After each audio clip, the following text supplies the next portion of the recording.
नमस्कार, मैं जितेंद्र चतुर्वेदी। कर्नाटक में मतदान हो गया है और जो रुझान है वो ये बता रहे हैं कि कांग्रेस की बत्ती गुल हो गई है। अब ये सुनकर कई लोग चौंकेंगे भी और कई ठिठकेंगे भी। वह इसलिए चूंकि एग्जिट पोल तो कांग्रेस को दौड़ाए ही जा रहा है और बता रहा है कि साहब सबसे आगे यही है।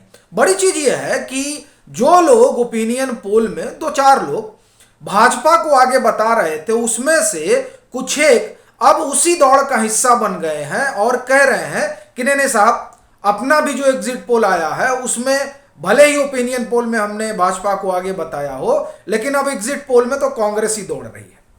तो ऐसी स्थिति में जब यह कहा जाए कि नहीं, कांग्रेस की बत्ती गुल हो गई, तो जाहिर तौर पर सवाल उठेगा।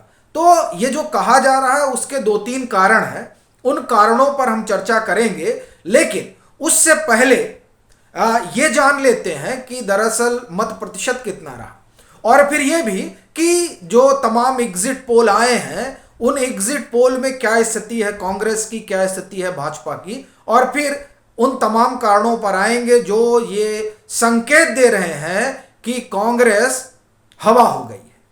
बहरहाल पहले मत प्रतिशत देखिए, 5 बजे तक का जो मत प्रतिशत है वो ये बता रहा है कि 2018 में जितना मत प्रतिशत था उसी के आसपास चीजें जाने वाली, यानी कि 72 के आसपास जो है ये वोटिंग परसेंटेज रहेगा। अब ऐसी स्थिति में तो यही कहा जाता है, जो सेफोलॉजी कहती है कि अगर मत प्रतिशत तकरीबन वही रहता है जो पिछली बार रहा, तो यह माना जाता है कि जो सत्ताधारी दल है उसकी वापसी हो रही है। एक चीज तो ये, दूसरा, पिछली बार भी जब 2018 में ओपिनियन पोल हुए थे तो उसमें भाजपा हार रही थी, और एग्जिट पोल में भी कई सारे में भाजपा हारी रही थी। तो अब यह भी कह सकते हैं कि कर्नाटक में ट्रेंड रहा है ओपिनियन पोल और एग्जिट पोल को धराशायी करने का। एक कारण ये। बाकी मैं एग्जिट पोल पर आता हूं और फिर उन 3-4 कारणों पर आता हूं जो संकेत दे रहे हैं कि जिस तरह से बताया जा रहा है एग्जिट पोल में दरअसल एग्जैक्ट वैसा नहीं है। तो उन कारणों पर आने से पहले तमाम एग्जिट पोल जो बता रहे हैं, अब आप देखें कि एबीपी सियोटर 83 से 95 ये भाजपा को दे रहे हैं, और 100 से 112 कांग्रेस को, और 21 से 29 जेडीएस को।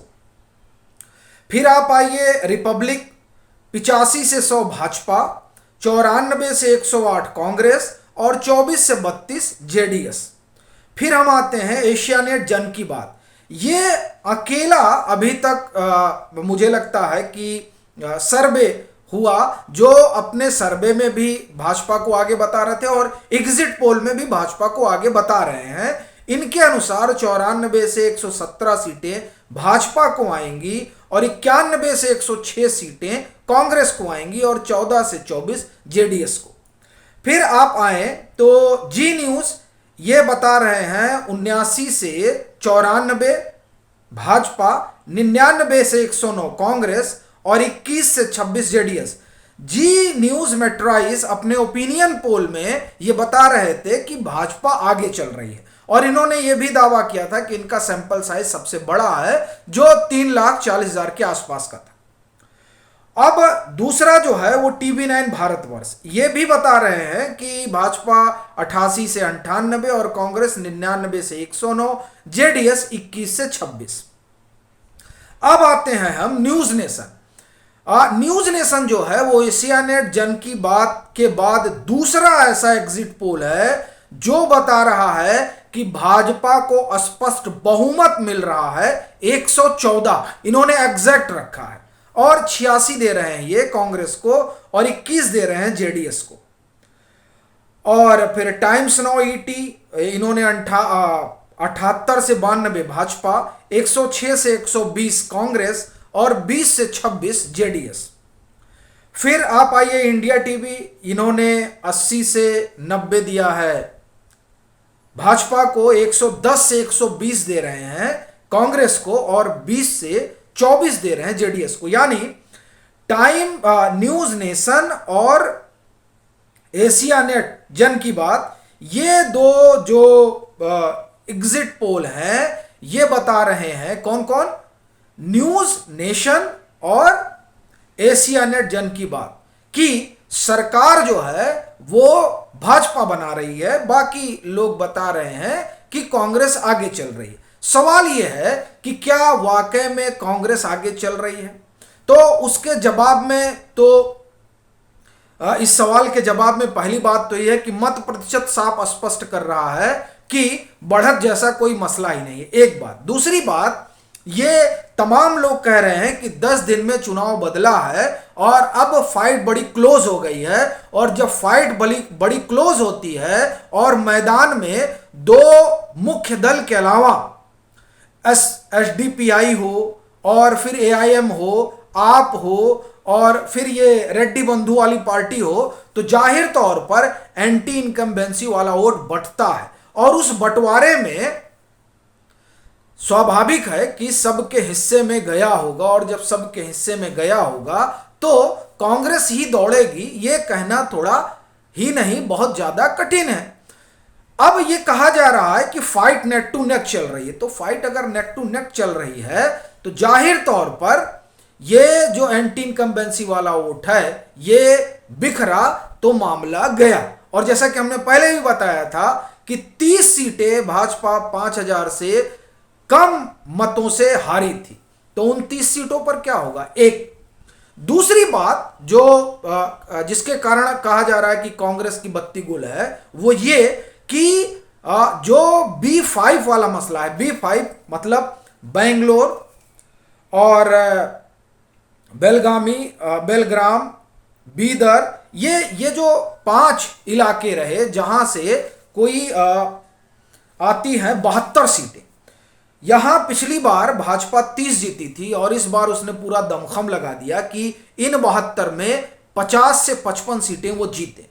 अब इस संदर्भ में अगर आप बेंगलुरु में जो 30 किलोमीटर का रोड शो रहा प्रधानमंत्री का, उसको देखें और उसको लेकर जो लोग ऑब्जर्व कर रहे हैं वो ये बता रहे हैं कि दरअसल वो जो रोड शो है वो रोड शो लैंडमार्क होने जा रहा है, और उस रोड शो ने पूरे बेंगलोर में जो 28 सीटें हैं उनका पूरा भूगोल बदल दिया। तो एक ये चीजें जो लोग वहां ऑब्जर्व कर रहे हैं वो बता रहे हैं। दूसरी चीज जो बड़ी महत्वपूर्ण घटना है वो ये कि तुमकुर, हासन और मैसूर, यहां का ये जो इलाका है, यहां कहा जा रहा है कि यहां वोकालिगा जो है वो चौंका सकते हैं। अब चौंकाने का क्या मतलब हुआ? चौंकाने का मतलब यह हुआ कि यहां भाजपा कहा जा रहा है कि बड़ा उलटफेर करने जा रही है। सवाल यह है कि क्या ये जो कुछ 8, 9 और 10 दिनों में घटा इसको मापा गया, या फिर यही कहा जा रहा है कि नहीं जो शुरू से चल रहा था, तमाम ओपिनियन पोल बता रहे थे कि नहीं बड़ी भारी एज है कांग्रेस को, वाकई में एज है, या वहां बैठे लोग जो ये बता रहे हैं कि सबसे बड़ी पार्टी भाजपा ही होने जा रही है और उसकी वजह 10 रोज में पलट गया चुनाव। तो क्या हमने कहा आपसे, एक तो मत प्रतिशत तकरीबन बराबर है, दूसरा 30 सीटें ऐसी हैं जो भाजपा 5000 से 3000 के अंतर से हारी थी। तीसरी बात यह हुई कि जो B5 प्लान है भाजपा का जिसमें 72 सीटें आती हैं, उस पर इनका अपना 50 से 55 सीटों का जो गोल है, उसमें अगर आप बेंगलोर को लें और बेंगलोर का जो रोड शो रहा, कहा जा रहा है कि वो बड़ा असर डाल रहा है।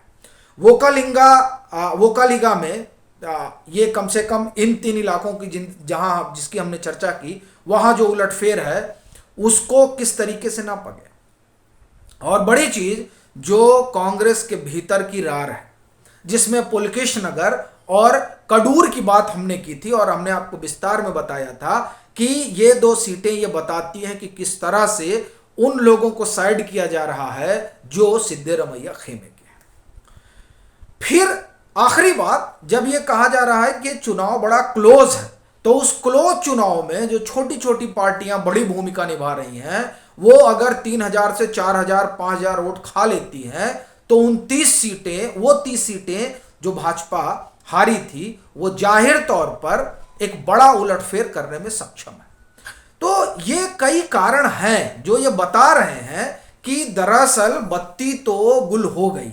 हाँ, अब ये अलग बात है कि 13 मई का इंतजार है कि 13 मई को क्या होता है, लेकिन अपनी ये स्पष्ट राय है कि भाजपा जो है वो कर्नाटक में सबसे बड़ा दल बनने जा रही है। और ये वो तमाम लोग जो जो जिन लोगों ने वहाँ चुनाव को देखा वो कम से कम यही बता रहे हैं और वो कह रहे हैं कि 10 दिन में जो उलटफेर हुआ है शायद उसे वो तमाम लोग नहीं माप पा रहे हैं जो थर्मामीटर लगाकर कर्नाटक की सियासी गर्मी को नापने की कोशिश कर रहे थे। बाकी आपकी अपनी क्या राय है जरूर साझा करें। आप जिस भी इलाके से कर्नाटक से आ रहे हैं वहां की क्या तस्वीर है वह भी बताएं और हम लोग कोशिश करेंगे कि कल मतलब 13 अप्रैल से पहले जो क्षेत्रवार जिस तरह का पैटर्न रहा उस पर भी बात करें और उससे एक और स्पष्ट तस्वीर निकालें सीटों के लिहाज से। बाकी आप लोग अपनी राय साझा जरूर करें और जिस भी इलाके से हो आप वो भेजें जरूर।